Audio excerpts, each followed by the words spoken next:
following is the story about the man who changed everything. The man who was born at just the right time with just the right mix of stuff. The man who found the edge of the universe. This man's name was Simon Farlander. He was born about 400 years ago, back in the year 2012, a strange time when humanity and technology began to rapidly merge and things started to change in ways that couldn't yet even be understood. In Simon's early life, he was an incredible child, many years ahead of his peers intellectually. He showed signs of genius, and it was clear that he had something special, something that allowed him to understand complex equations and ideas quickly and clearly, unlike most other children, and even many adults for that matter.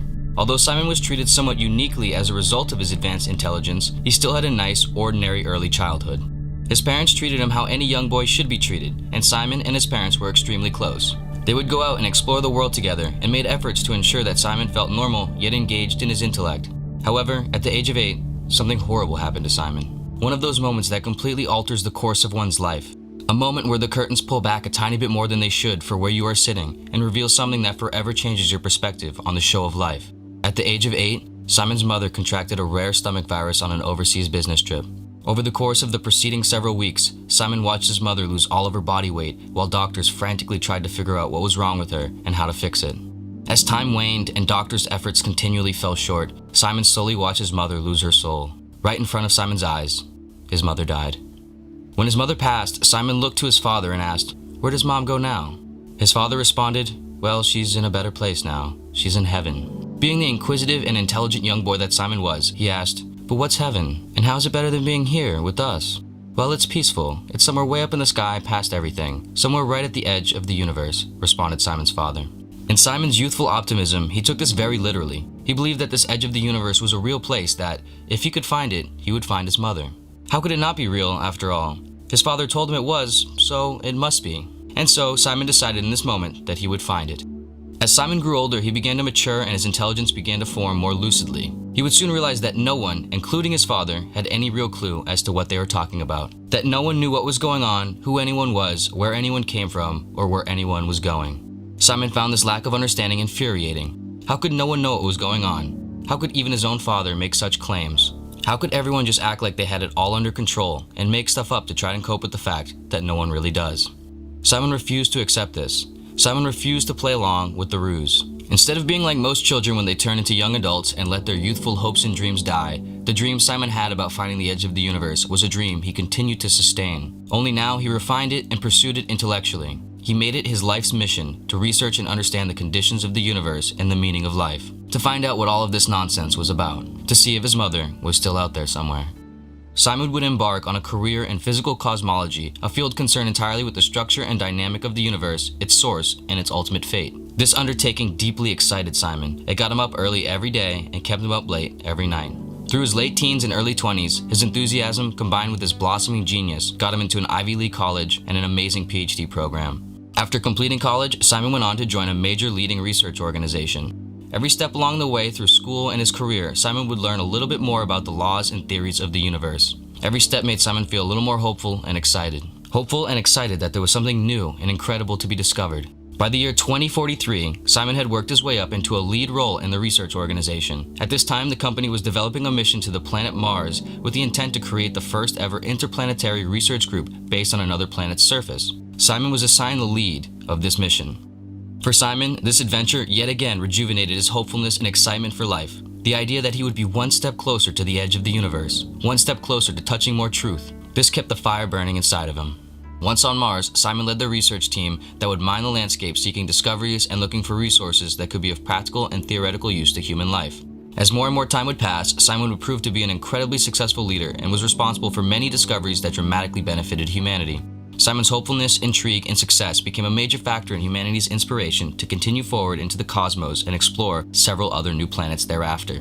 Soon, humanity would begin to travel deeper and deeper into the unknown. Every step and every discovery along the way would reveal a little bit more about reality and constantly renew Simon's excitement and hope.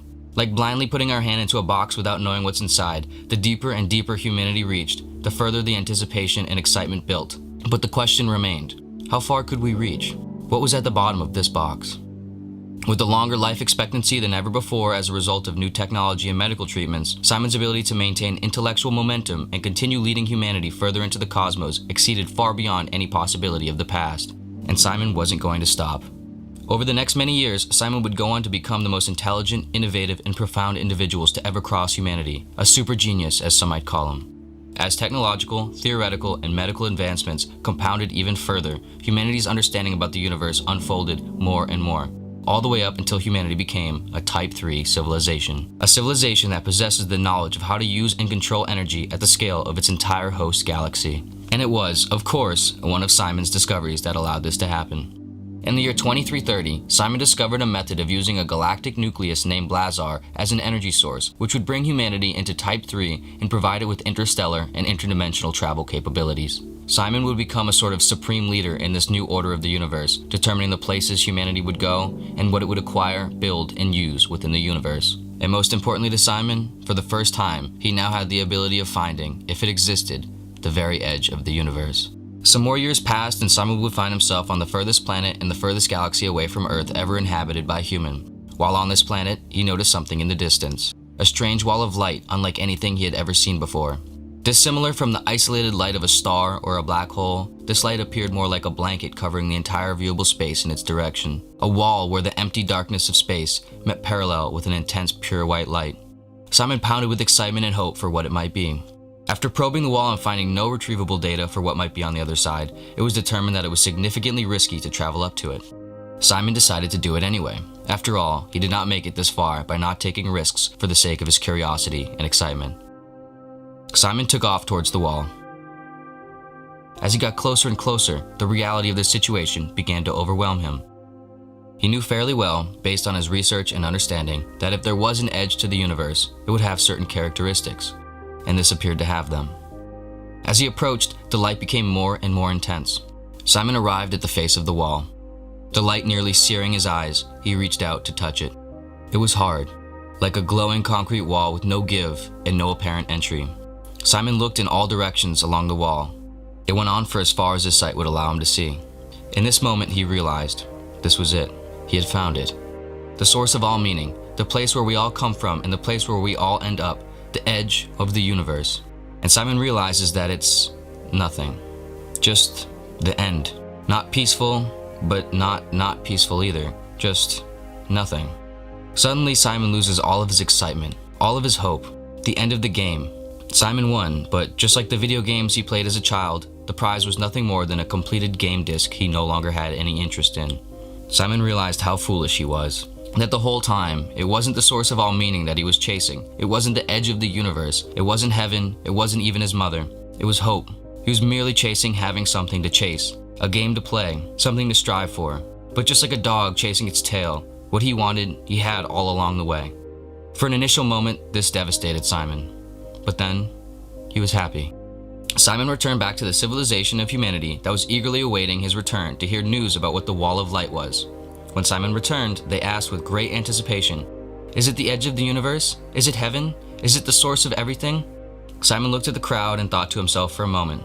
Then he said, "No, it was nothing. Just a strange light reflection phenomenon. Nothing to be concerned about." Disappointed that the edge of the universe and the source of all meaning had still not been discovered, humanity continued to look elsewhere, excited and hopeful that one day, maybe they would find it. Thank you for watching. If you found enjoyment and value in this video, please give it a thumbs up, share your thoughts in the comments below, and if you are not already, be sure to subscribe to our channel. We are constantly coming out with new videos to help you experience life with clarity and wonder.